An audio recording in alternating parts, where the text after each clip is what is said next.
The 996 generation of the Porsche 911 brought many firsts. The main one that most people think of is it went to water-cooled. We said goodbye to the air-cooled with the end of the 993 generation. But something else that the 996 was the first of is the proper introduction of the GT3 trim. The GT3 is the more hardcore, track-focused, driver-engaging version of the 911, and it started here with the 996 generation. It has continued on a very long lineage with the 997 generation, 991, and the 992 evolving to a 4-liter naturally aspirated flat 6. They've added different variants. We have the Touring. You can get it with a PDK or a manual. But where did it start? Over 20 years ago with this, the 996 generation GT3. This one here is a 2004 996.2, so the updated version. And today we're going to take it for a drive and experience the origin of the proper 911 GT3. And for a car like this, we have an extra special opportunity because we are at Apex Motor Club, which means we get to try this out on the track. In terms of the powertrain, this is a 911, so of course it is rear-engined. And something cool is when you pop the hood, you can actually see things. You can see the engine, lots of mechanical bits. With the latest generation Porsche 911s, you pop the hood and you don't really see anything. It's like two fans and a cover. I mean, it looks more like a computer's graphics card, like a GPU. But here you can actually see the engine. And as a GT3, we have a 3.6 liter naturally aspirated flat 6, part of the legendary Mezger engine family. It makes 375 horsepower and 284 pound-feet of torque as the 996.2, some slight upgrades, a little bit more power. That may not sound like crazy power numbers compared to the latest generation GT3s and other sports cars now. The newest GT3, they've gone to a 4-liter flat 6 revving to 9,000 RPM, 500 horsepower. But this one here has been given quite a few upgrades, some nice modifications. Some of it is preventative maintenance, but some are nice upgrades. I'm going to pull out my notes because it has gotten quite a lot. So we have a 4-liter RS clutch and lightweight flywheel from the 997 generation. We've got BBI water lines are welded, so that is a common failure point on this generation of 911. We've got completely rebuilt gearbox with shortened gearing. We've got the Cup Car ring and pinion plus a rebuilt guards limited slip differential. We've had the main seals replaced. That's some of the preventative kind of stuff. We've got Fab Speed headers and a Europipe style exhaust. 997 shifter with OEM cables. 997 throttle body with a larger intake plenum. So quite a few upgrades, both from a preventative standpoint, but also to increase the performance, because this thing also has nearly 100,000 miles on it. Let me take you on a tour of the GT3 before we hop in and go for a drive. The headlights, always one of the most controversial aspects of the 996 generation styling. The fried egg headlights, the runny egg yolk headlights. I actually don't mind it here with the full clear lenses. It's definitely a very different look from pretty much every other generation of Porsche 911. They're typically a more circular oval shape, but I don't mind it here on this one. As a GT3, we have a reshaped front bumper for better airflow and cooling. And something else you're going to notice just standing by the 996 GT3 is how much smaller and compact it looks and feels. Everything is getting bigger and heavier, and the Porsche 911 is no exception. You don't notice it as much when you're going from a 991 to a 992 to a 992.2, but when you get into an older 911 or you're around one, you really can tell how much bigger the new ones have gotten.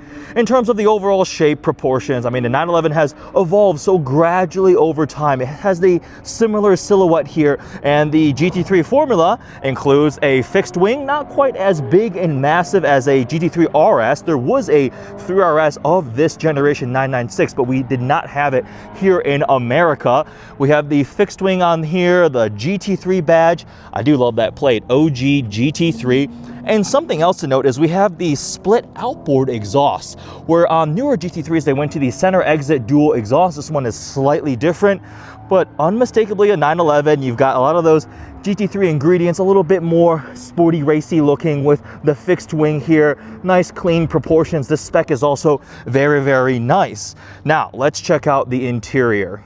On the inside, this is from a much more simple and analog time. We have actual dials and gauges. The steering wheel is just a steering wheel. Manual transmission only. Some nice carbon fiber on the center console. We have an actual physical handbrake. You have a GT3 logo there on the armrest. These are OEM bucket seats, which are a bit more sporty and aggressive. Nice red seat belts that match the red GMG harness bar very nicely. You get a GT3 logo here on the door sill, along with buttons for your front trunk and your engine. Of course, ignition on the left side, a Porsche signature, and it's just a relief to see so many physical analog controls. When I drove a 996 Turbo recently, I actually felt like it was pretty good quality. Nice leather, carbon fiber, just much more simple. When this thing was new, like as a GT3, you could get it without air conditioning, some of the creature comforts, no back seats. You could option them back in, but just a much more simple and analog era. All right, out onto the track in the 996 GT3. This is the best way to test a Porsche GT car. Doing some lead follow. This is my first time out here at Apex, and we are sharing a track with some other members that have some very, very fast cars.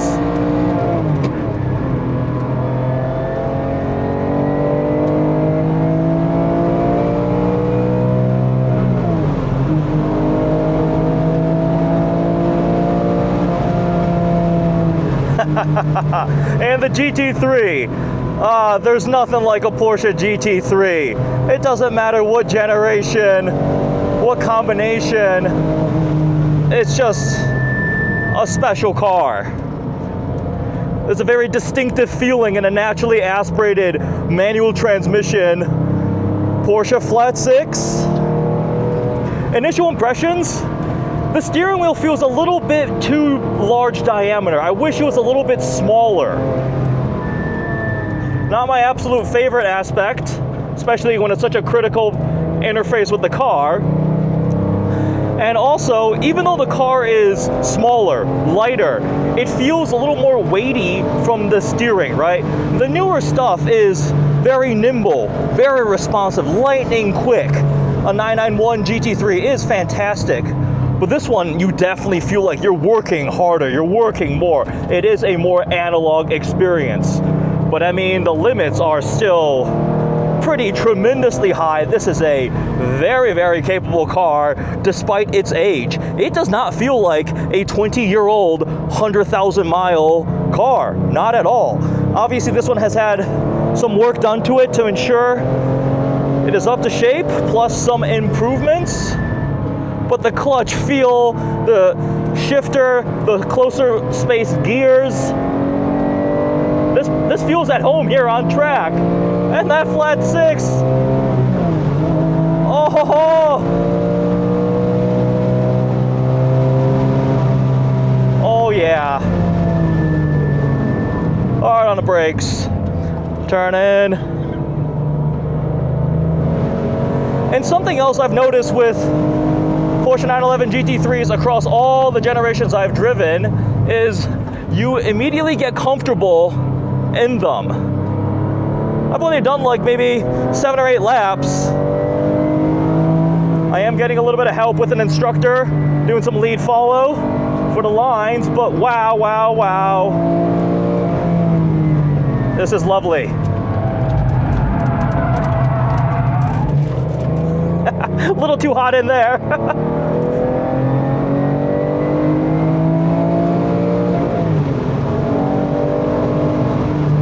It's always amazing to me how a Porsche 911 drives, because from a physics standpoint, right, intrinsically, lots of things are backwards. You have the engine way back there. It gives it a more distinctive feeling, like just right there, right? The back end can swing out. It's like a pendulum. And this generation does not have all the fancy adaptive dampers, sophisticated multi-stage traction control, stability management, right? We're many, many generations old. So this is more of the mechanical layout. They upgraded the brakes. They made the suspension stiffer, a little bit more lightweight. It was the old-fashioned, traditional way of turning a car into a race car. And this one has been very, very nicely modified. Oh, and it sounds good. There's nothing like a Porsche naturally aspirated flat six. It doesn't have the higher pitched, harder edged scream of the newer ones, but I still think this is fantastic. Oh yes. I love me a GT3. I don't know why the 996 generation got so much hate. Yeah, going to liquid cooled, water cooled was a huge fundamental change. Values absolutely do reflect that, but I mean, it's clearly a decision that worked well and they've stuck with, because they're never going back to air cooled. We've got radicals zipping by. Guys, there's an LMP3 car out here. I got passed by an LMP3 car. That's never happened to me before. I think the 996 generation is going to start becoming appreciated, and values will show that. You've got the Mezger engine, which is legendary, robust. Some of them, yes, they had the IMS bearing issue, right? You have to address that. There are known faults, but that's one of the perks of buying an older car. Things are known. For example, you get a brand new GTS hybrid. Nobody knows. There's none of them out there yet, right? So we don't know what could be the failure points.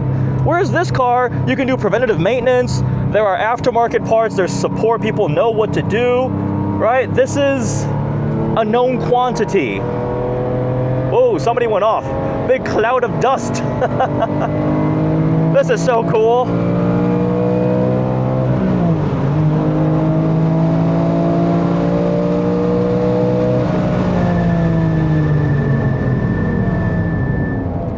But this has all the right ingredients. This is all the right ingredients that you want. Naturally aspirated flat six, manual transmission, rear wheel drive. It's a GT3. Lovely. Now that I am off the track and I've had a moment to collect my thoughts, let's go for a slightly more gentle ride and summarize what the 996.2 GT3 is like. The Porsche 911 GT3 experience started here and it stayed true to its purpose. It has absolutely evolved. The newer generations, a 991, 992 is a sharper, more aggressive, more capable track weapon. It's become much more exotic and expensive.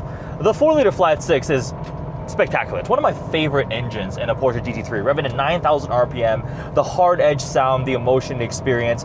This doesn't have that same quite race car-y feel the newer ones do, but it's more engaging, which is amazing because you drive a newer GT3 and you're like, oh, this is like the best thing. It's so nimble, it responds so well, it feels amazing because you have to look at what you're comparing to. You get out of a Huracan or an RA and into a GT3. I love the 991.2 GT3. It's fabulous, right?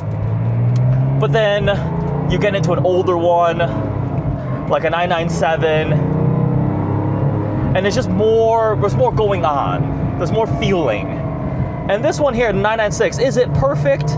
No, it's not absolute. There are a couple little things that I personally would nitpick. I don't love the diameter of the steering wheel. It feels just too large for this car. I am very, very, very impressed. I think the 996 generation overall is still one of the best buys for a 911. 997s have already started climbing pretty aggressively, and especially if you look at GT3s. 997 GT3s are getting more and more expensive. 3RSs are out of reason. The new ones are even more expensive, and they keep going up and up and up. We spent most of today tracking this thing in the middle of the day in the Arizona desert. It is hot. I am sweaty. The cameras were overheating. But this car was a champ. It just went, temp stayed good, everything was fine. Just went and drove, put a smile on my face, had some fun, got passed by an LMP car on track, and a couple radicals, and a Spec Miata. Everybody passed me. But I was enjoying the GT3 experience. Let's talk about the price, the value of this GT3, which is a little bit difficult because this one has a little bit of history. It's got lots of modifications. It's got 100,000 miles. I'm looking at 95,690 miles on the dash. So there aren't a ton of price points. I was talking to the owner and he was thinking maybe $80,000 to $85,000. Most of them that I saw for sale had 30,000 to 40,000 miles. So a 100,000 mile GT3 is pretty cool. And this one has had a lot of things upgraded. You saw that list. Some of those modifications, the gearbox rebuild, those things, those are not cheap, right? So it's kind of really hard to put a dollar figure on this exact car. But a 996.1 or .2 GT3 is a pretty good value, I think. Again, like I mentioned, a lot of the stuff that you need to do about these has been either taken care of or people know about them. It's not an unknown quantity. It gives you a pretty awesome, engaging experience. While we're getting more and more digital with the new stuff, we just drove a 992.2 Carrera. Everything's a screen. There's no return to start. It's a little button. And like there's no analog tachometer anymore, right? And we miss that. You can still get a manual transmission, a new 911 and a GT3. If you want to buy a manual GT3, it's $300,000. Is this 80% of the experience? No. It's maybe 65% of the experience for 30% of the price. It's cool. This is really, really cool. The 996 got so much hate when it came out. I was in elementary school, so I don't think I was as cognizant of it at the moment, but you know, you just hear about it, and as I got more and more into cars, people would just tease and make fun of the 996 generation. But now that I'm I guess, somewhat semblance of a real adult and getting to drive these cars and meet the owners, and this is a proper Porsche 911 experience. And I really, really like this car. And it was a champ on track today. It was a lot of fun. I got comfortable really quickly. Got to go rip it around. A couple other things I would probably change would be a different, smaller diameter steering wheel, and then just have at it. Have at it, put more miles and smiles on a car like this. This was really, really cool. Thank you again to the owner, Curtis. Check out his Instagram. I'll link it below in the description. I hope you guys enjoyed this review of the 996 GT3. May have been a little chaotic, hot, sweaty on the track, but it was a lot of fun. I can tell you guys, this was a blast. Thanks for watching.